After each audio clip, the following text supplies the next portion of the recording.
Buenos días a todos. Quisiera que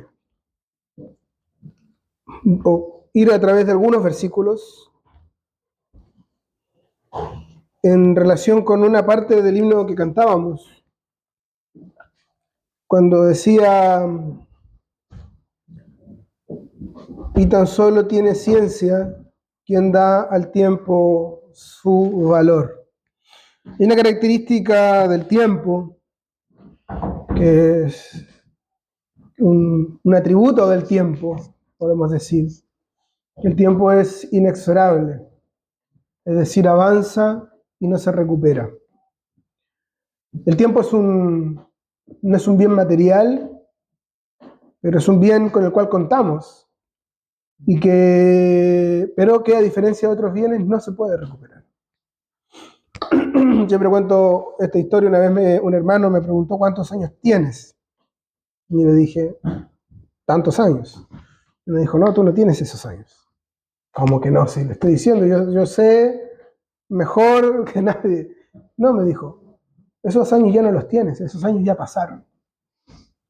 Los que sí tienes son los que tienes por delante, aunque no sabes cuántos son, pero tienes una oportunidad.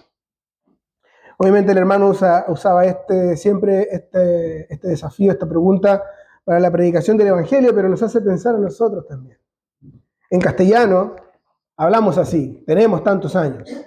En otros idiomas se dice: yo soy tantos años, ¿cierto? Y tenemos este privilegio que nos puede hacer pensar que los años que tenemos en realidad ya no están con nosotros, ya pasaron. Y quisiera que vayamos a algunos versículos simplemente que surgieron en mi corazón ahora. Primero en Gálatas, capítulo 4,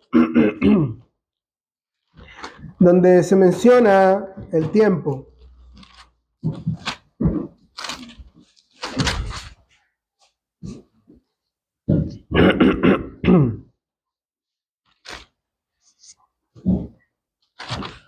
Gálatas 4, voy a leer a partir del versículo 1.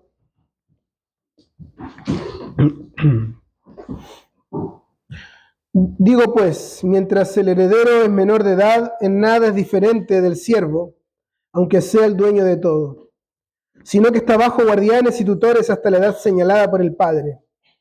Así también nosotros, mientras éramos niños, estábamos sujetos a servidumbre, bajo las cosas elementales del mundo.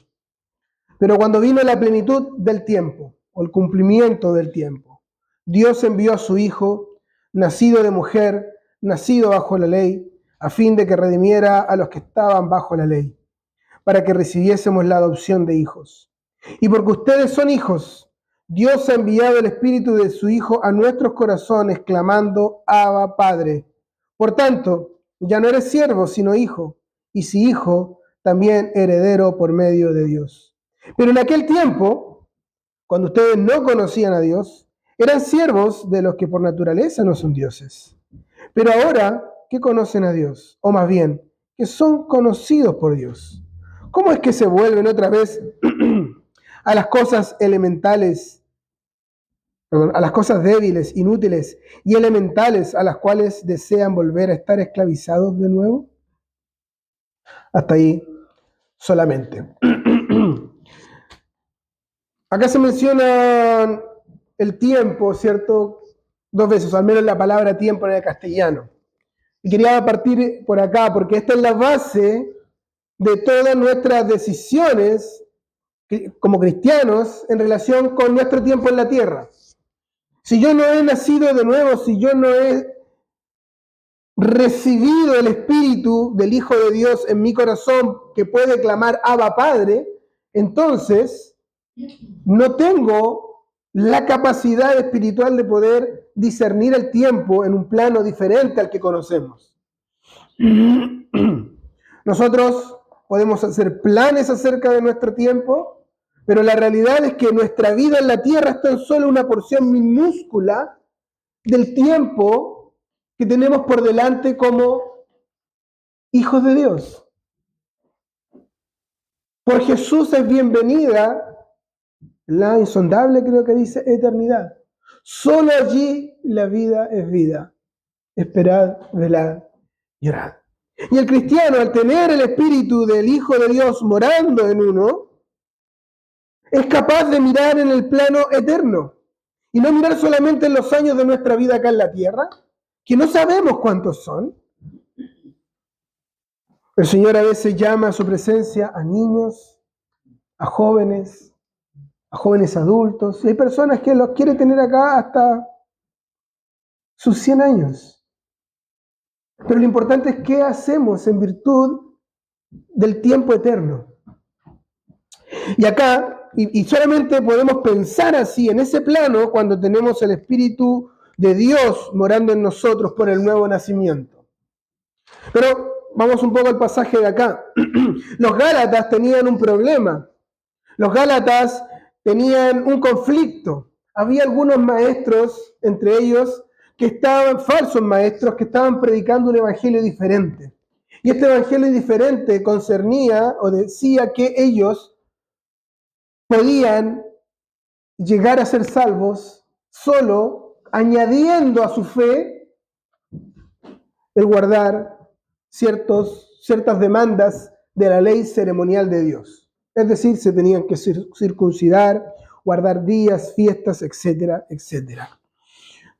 Estos tipos de maestros siguen existiendo hoy en día, abiertamente, que mandan a las personas a guardar el sábado, a guardar cierta cantidad de reglas, y solamente por medio de eso pueden ser salvos.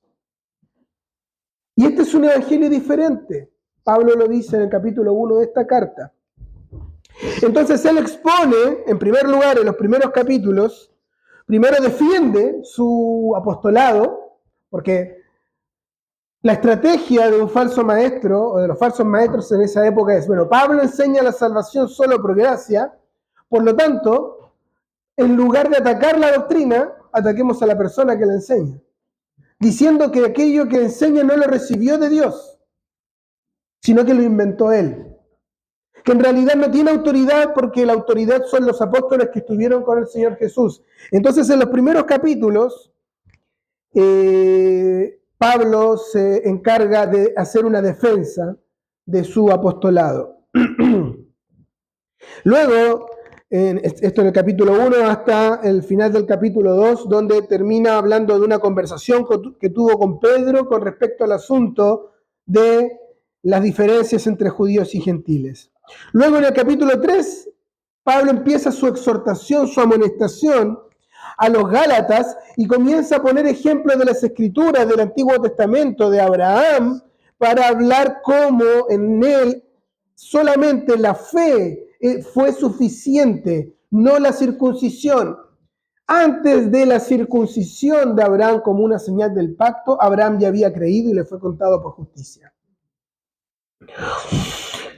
Y luego expone y pone a Cristo, ¿cierto?, en el debido lugar en todo el capítulo 3 y comienza a decir, bueno, entonces, ¿qué pasa con la ley? ¿La ley no fue útil? No, la ley fue útil porque cumplió un propósito. Es como cuando a un niño se le pone un tutor al lado hasta que llegue el tiempo en el cual ya está maduro para que pase a la madurez, para que reciba las bendiciones de la adultez. Hoy día nosotros veníamos en dos autos, ¿cierto? Venimos en nuestro auto, por supuesto, y Gabriel se vino con Rubén.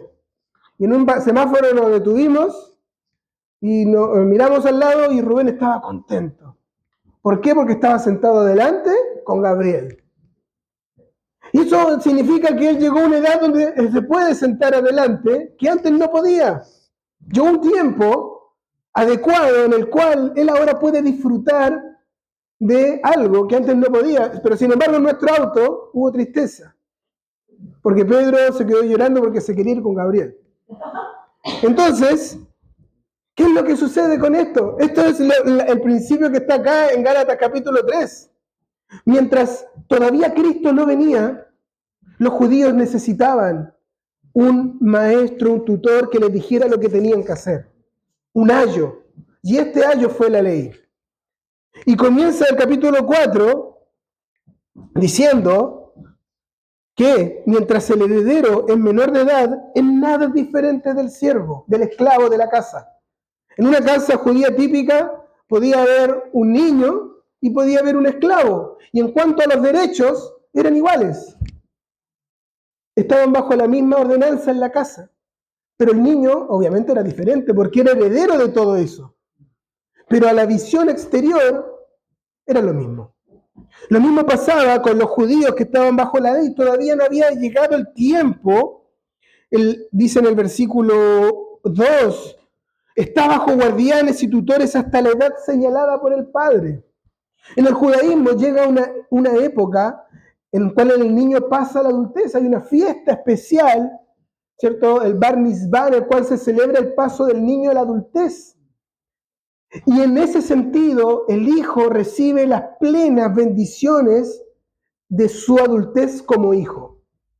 Es decir, antes, si bien él era hijo, no era un hijo, como decirlo, en todos sus derechos en la casa de su padre. No difería en nada del esclavo. Por eso Pablo dice en el versículo 4, pero cuando vino la plenitud del tiempo, Dios envió a su hijo. Es decir, cuando llegó el tiempo de la madurez, para el judaísmo especialmente, cuando vino el cumplimiento del tiempo, Dios envió a su hijo. Cuando llegó el tiempo señalado por Dios para que la ley se acabara, para que cumpliera su objetivo, que era instruir a las personas hacia Cristo, Dios envió a su hijo. Pero no lo hizo de cualquier manera.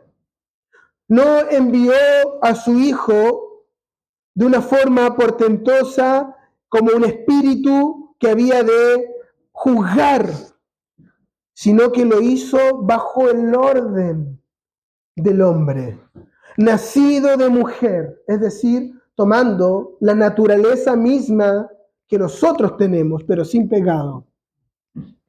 Es el Hijo eterno, aquel que siempre fue en toda la eternidad, tomó forma de siervo, tomó humanidad en ese milagro de la concepción virginal, nacido de mujer. Y esto es importante porque para el judaísmo el linaje se guardaba a través del nacimiento por el lado de la madre. Hago un paréntesis acá, ¿cierto? Para ver que esto es inclusive así. En nuestros países hispanos, en la mayoría de ellos, desde España para acá, porque nosotros fuimos estos países conquistados por el Imperio Español, usamos dos apellidos, a diferencia de los países anglosajones, ¿cierto? ¿Por qué? Bueno, porque cuando hubo una influencia muy grande de judíos en España, hace siglos y siglos atrás, la única forma de identificar quiénes eran de familias judías para después hubo una persecución, hubo la obligación de que todos usaran dos apellidos, porque estaba el apellido del padre y el de la madre. Y a través del apellido de la madre podían saber si la persona era verdaderamente judía. Y por eso nosotros, en países de habla hispana, tenemos dos apellidos. Eso es una píldora de historia también. Pero acá vemos esto, confirma la palabra, nacido de mujer, porque a través de él, del nacimiento, de la concepción, a través de la concepción virginal y el nacimiento del Hijo de Dios, que Él no llegó a ser el Hijo en el momento del nacimiento, sino que lo fue eternamente. Isaías 9:6, un niño nos es nacido, pero un hijo nos es dado. El Hijo no nació, el Hijo siempre fue. Pero además nació bajo ley, bajo la ley, bajo todos los obligaciones que un judío tenía que cumplir en el momento. Hoy día a la mañana también Joana preparaba o veía algunas imágenes para las clases bíblicas y mostraba una imagen representaba en caricatura a José y María llevando al niño, ¿cierto?, a la circuncisión al 8º día, y era interesante porque era muy gráfica porque llevaba en una jaula 2 palomas. Y la ley decía que para la circuncisión debía ofrecerse un sacrificio y si las familias eran demasiado pobres y para ofrecer un cordero podía ofrecer 2 palominos. En él vemos el cumplimiento pleno de la ley. Incluso aunque él vino en la humildad de una familia pobre, como fue la familia de Nazaret. la familia de José y María. Y vino con un propósito, el versículo 5 dice, ¿a fin de qué? Con el propósito de redimir a los que estaban bajo la ley. Es decir, quitarles este yugo en el cual estaban durante todo el periodo anterior a su venida. La ley era un ayo, era un tutor, pero al mismo tiempo, ¿cierto? A ningún niño le gustan las reglas. Entonces, algo que entre más rápido se lo sacan también, pero tienen un objetivo. Y todos nosotros hemos aprendido en nuestra niñez y vamos creciendo y es necesario el orden, la disciplina. Pero sería ilógico que lleguemos a nuestra adultez y todavía tengamos a nuestros padres diciendo, no, es que tú tienes que hacer. Llega un cumplimiento, un día en el cual eso pasa. Y hay un tipo de redención de esto. Una liberación del yugo de la ley para que recibiéramos la adopción de hijos. Siempre es importante cuando leemos ver qué persona está hablando y en qué, como se dice, en qué forma está hablando. Pablo está acá hablando de nosotros. Él dice nosotros, ¿cierto? Está hablando de esta forma. Pero en el versículo 6 dice, porque ustedes, cuando él habla de recibiéramos la adopción de hijos, él habla como judío, para que llegaran y recibieran no solamente el ser hechos hijos, porque ellos ya lo eran en la ley, sino que recibieran los plenos derechos como hijos ahora adultos. Ya no ser esclavos, no ser niños que eran iguales a los esclavos, que no había diferencia, estaban bajo los tutores, sino llegar el momento de su madurez y recibir finalmente la adopción de hijos. El ser declarados hijos públicamente delante de todos. Pero para eso Cristo vino. Pero en el versículo 6 hay un cambio, porque ustedes son hijos de Dios. Ahora habla a nosotros, que no somos judíos, y especialmente a los gálatas, que no venían de un contexto judío, eran gentiles. Ustedes son hijos. Los judíos recibieron la adopción de hijos en el sentido de que recibieron la madurez, porque pasaron de la transición de la ley al pleno disfrute de las bendiciones como hijos, pero nosotros directamente hemos sido hechos hijos de Dios. No pasamos por el proceso de estar bajo la ley, directamente hijos, maduros, en el sentido de la plenitud, de la revelación de Dios. No tuvimos que estar bajo tutores, maestros, guardianes, ayos, lo que sea. No fue necesario para nosotros.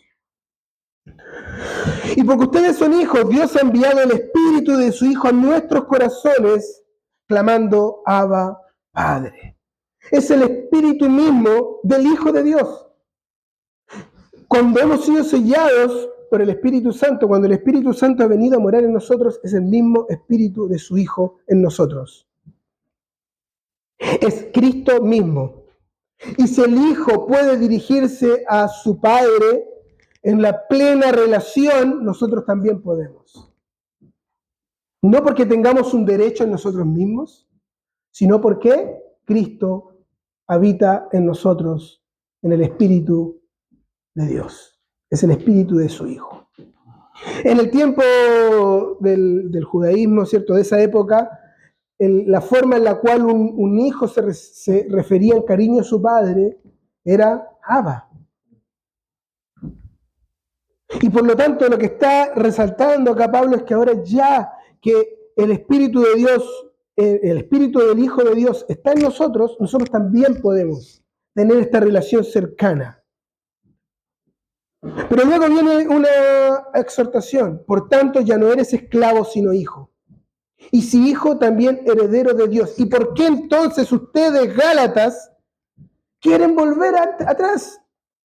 En aquel tiempo, ahora menciona otro tiempo. Es decir, el mismo tiempo que los judíos estaban bajo los tutores, bajo los ayos, bajo las leyes, los gentiles no conocían a Dios y eran esclavos, no de la ley, versículo 8, sino de los que por naturaleza no son dioses. Pero ahora conocen a Dios. Y más que eso, Dios los conoce. Porque han de volver otra vez a las cosas de las cuales nosotros fuimos liberados. Entonces, este es el primer hito en lo que quería mencionar. Siempre me pasa lo mismo, me alargo. El primer hito es este.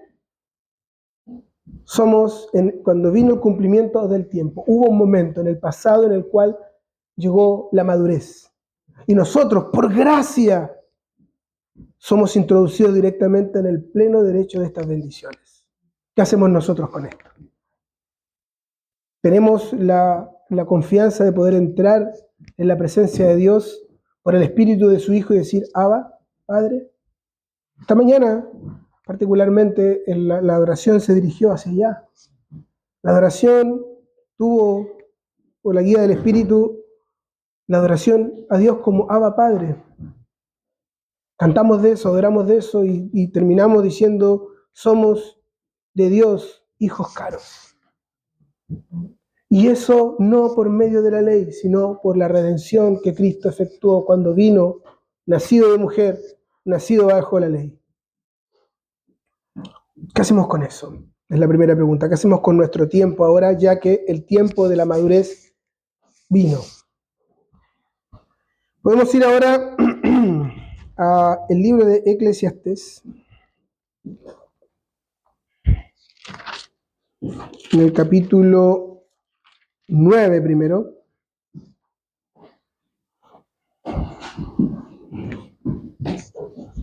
Eclesiastés 9, versículo 12.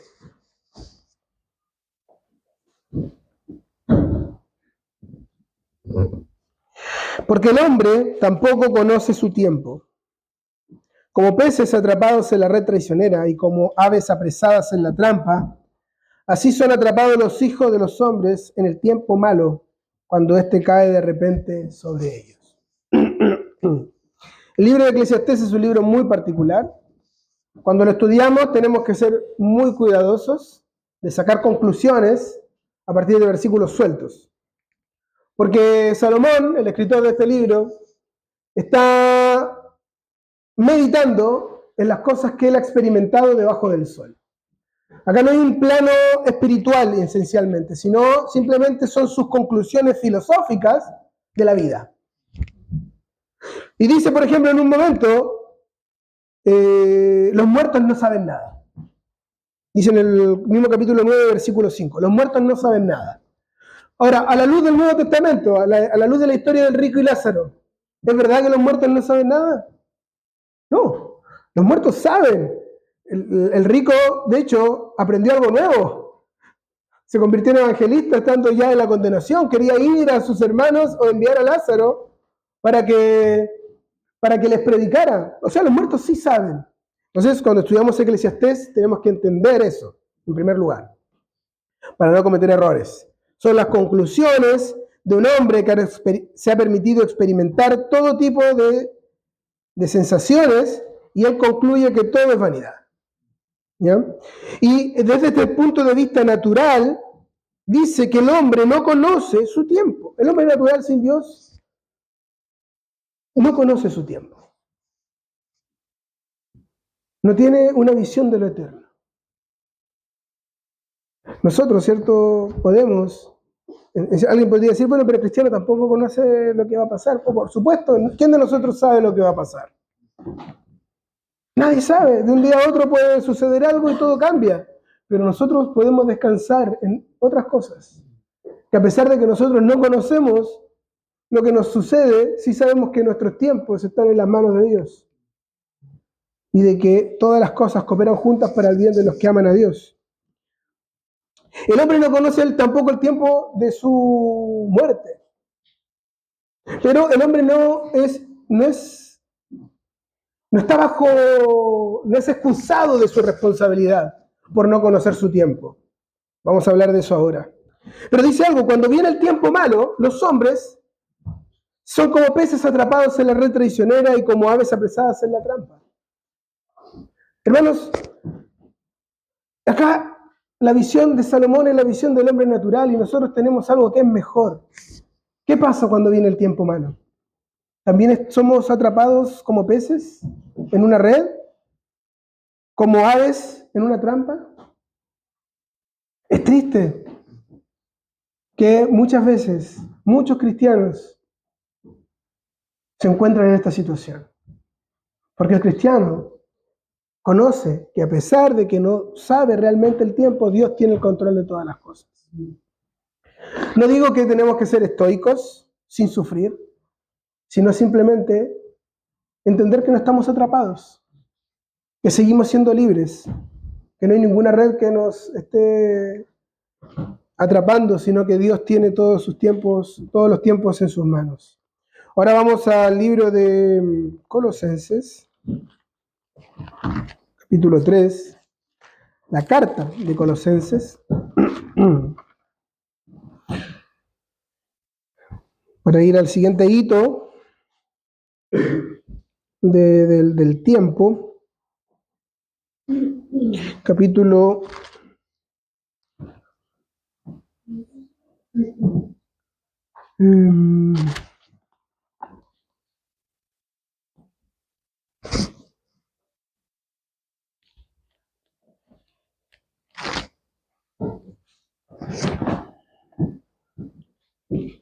4.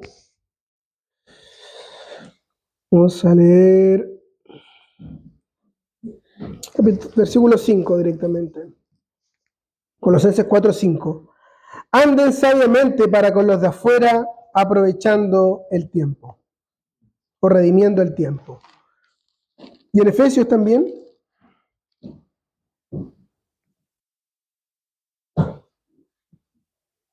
capítulo 5, versículo 15. Por tanto, tengan cuidado cómo andan, no como insensatos, sino como sabios, aprovechando bien el tiempo, porque los días son malos. ¿Cómo podemos representar lo que significa redimir el tiempo o aprovechar bien el tiempo? Nuevamente, perdonen la autorreferencia en las ilustraciones, pero nos subimos a nuestros vehículos y tenemos GPS. ¿Ya? Y en el GPS generalmente hay una aplicación que nos dice a qué hora aproximada vamos a llegar. Y algunos de nosotros tenemos la tendencia a querer que ese tiempo baje. Entonces, siempre que podemos, aprovechamos un poquito el tiempo. Estamos pendientes de cuando la luz del peatón está cambiando a roja, cambiamos para empezar a avanzar. En una esquina, un poquito más rápido. Si podemos adelantar un auto lento, un poco, y se siente como una sensación de triunfo cuando llegamos 5 minutos antes de lo que decía el GPS. Bueno, espero que esa ilustración explique lo que significa redimir el tiempo. Tenemos un camino por delante y no sabemos cuándo vamos a llegar, pero sí podemos aprovechar cada oportunidad para ganar tiempo, para recuperar lo que ha pasado y que hemos perdido. Quizás alguien podría decir, bueno, pero yo estoy demasiado grande para recuperar lo que ya no hice. Pero si sumamos, para los que hacemos viajes largos a veces, de muchas horas, 5 minutos acá, 5 minutos allá, 5 minutos allá, 5 minutos acá, se transforman en 1 hora menos de viaje. Y si perdimos el tiempo en nuestra vida, en el pasado, siempre podemos ganar un poco más en cada viraje de nuestra vida. Pero acá, esto no tiene que ser hecho con locura, sin discernimiento. Tanto Efesios como Colosenses añaden antes de esa exhortación el tema del andar, la forma en la cual nos conducimos. En Colosenses dice, anden sabiamente con los de afuera. Andar con discernimiento para los que no forman parte del círculo cristiano. Redimir el tiempo tiene que ser en consideración con aquellos que nos rodean. Y en Efesios, que es muy parecido, dice, tengan cuidado de cómo andan, no como insensatos, sino como sabios. El Señor Jesús utilizó una parábola para hablar del insensato y del sabio, del hombre prudente y del hombre insensato. Y el hombre insensato era aquel que, escuchando las palabras del Señor, no las guardaba. Y el sabio era aquel que escuchó las palabras del Señor y las guardó. Uno edificó sobre la arena, otro edificó sobre la roca. Para aprovechar bien el tiempo es necesario que estemos edificando sobre la roca, sobre las enseñanzas del Señor Jesucristo. Cada cosa nueva que aprendemos de Él, ponerla en práctica. Vivir en una estrecha relación con el Señor para edificar sobre la roca significa andar como sabios. Y en base a eso podemos aprovechar el tiempo para cada vez más, cuando podemos, edificarnos más sobre la roca. Cada uno de nosotros, y perdonen lo vulgar de la expresión, sabe dónde le aprieta el zapato.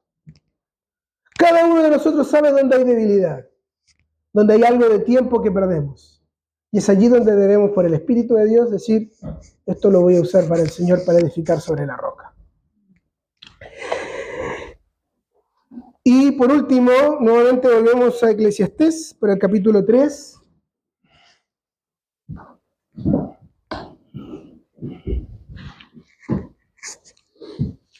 Eclesiastés 3, versículo 1. Vamos a hacer una corrida por todo lo que está acá mencionado, por honor al tiempo, valga la redundancia. Hay un tiempo señalado para todo y hay un tiempo para cada suceso bajo el cielo. Tiempo de nacer y tiempo de morir. Esto es la base de todo. Para las personas hay un tiempo en el cual nacer y morir. Apliquémoslo ahora espiritualmente. Estas cosas son cosas que pasan en la tierra y es evidente. Nosotros vamos cada vez que nos toca con tristeza tener que asistir a un funeral, vamos al cementerio y nos acercamos y caminamos y vemos las lápidas, y las lápidas tienen dos fechas. Una en la cual se nació y una en la cual se murió. Un hermano que perdió a su hijo muy joven, su hijo era muy joven, escribió un libro y en uno de esos capítulos dice, ¿qué tan largo es un guión? Porque está la fecha de nacimiento y hay un pequeño guión entre medio, y luego la fecha de muerte. ¿Qué tan largo es el guión? Cuando uno va ahí, uno no sabe cómo fue la vida de la persona, y las vidas de todos son representadas en un pequeño guión que separa dos fechas. Y allí pueden haber pasado 3 meses, 6 meses, 12 meses, 3 años, 5 años, 10 años, hasta 90 años. La pregunta es, ¿cómo usamos ese pequeño guión a la luz de la eternidad? Pero para cristianos hay un momento de nacer. Nacemos cuando hemos creído en el Señor Jesús como nuestro Salvador. Pero en el mismo momento también hemos muerto. Hemos muerto a nosotros mismos. Hemos muerto al yo, hemos muerto a la carne. Y es algo que diariamente tenemos que reconocer. Cada día para el cristiano debe ser un tiempo de morir. En la práctica, morir a sí mismo. Tiempo de plantar y tiempo de arrancar lo plantado. Hay tiempo en el cual tenemos que sembrar la semilla.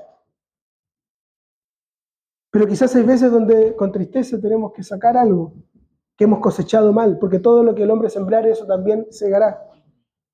Y tenemos que ser lo suficientemente, ¿cómo se dice? Lo suficientemente capaces de reconocer cuando hemos sembrado algo equivocado. Y tenemos que ir y arrancar. Para aquellos que en algún momento han hecho huerta en su casa, han plantado, ¿cierto? Uno planta las semillas, hace los pequeños almácigos, plantines, y los ve crecer, Y después de un tiempo, imagínense que pensamos que era un tomate, y no era un tomate, era una ortiga.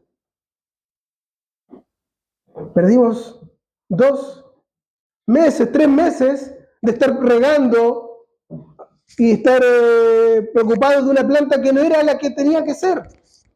Pero tenemos que tener el valor de sacar eso y plantar lo correcto. Y Y lo mismo puede pasar en nuestra vida. Podemos estar plantando aquello que no es para la eternidad. Y podemos dejar que siga, que no es lo correcto, pero también hay tiempo en el cual eso tiene que ser arrancado. Tiempo de matar y tiempo de curar. Llega el momento en el cual a veces debemos levantar la espada para juzgar. Cuando el pueblo de Israel pecó en el monte Sinaí contra Dios, se hizo un becerro de oro.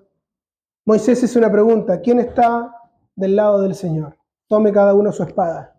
Y los levitas se levantaron, tomaron su espada y cruzaron el campamento matando a sus seres queridos.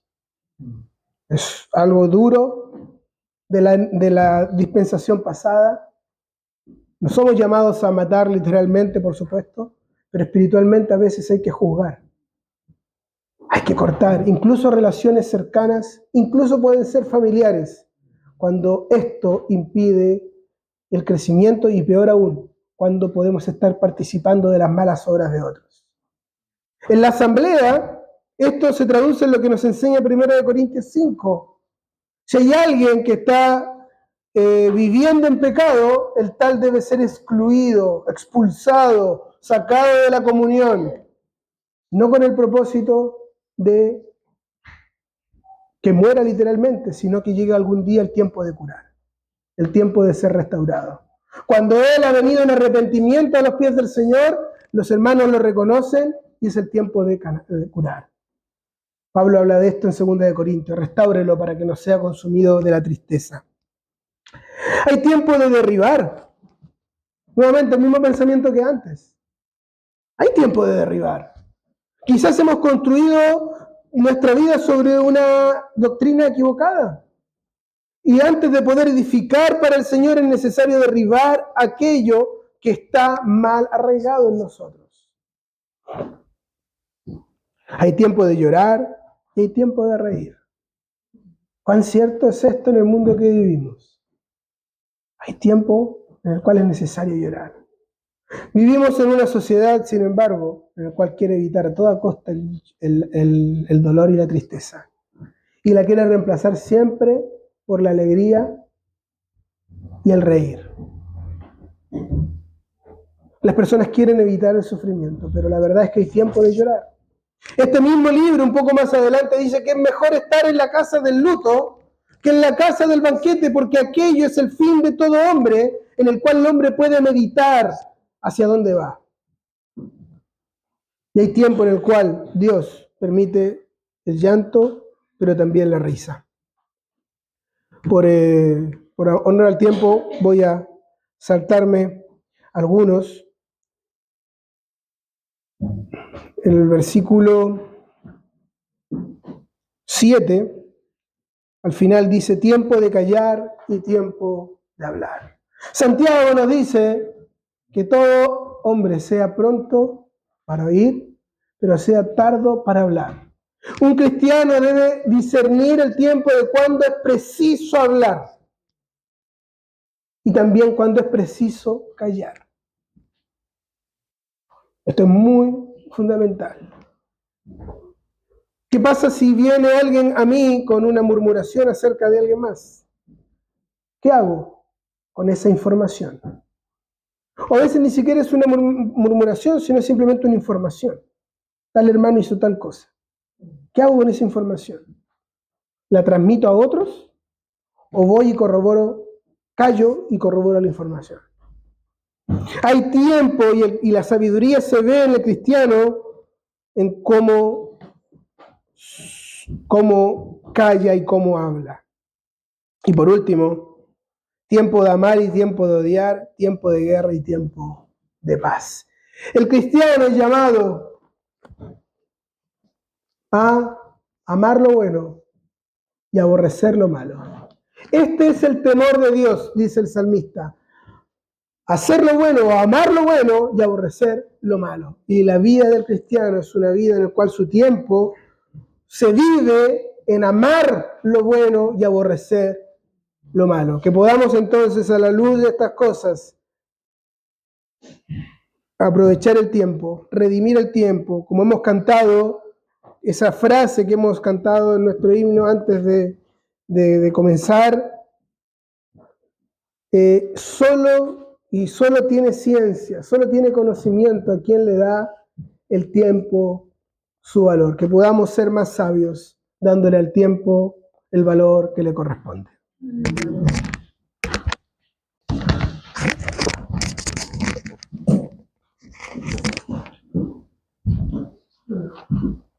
Buenos días a todos. Quisiera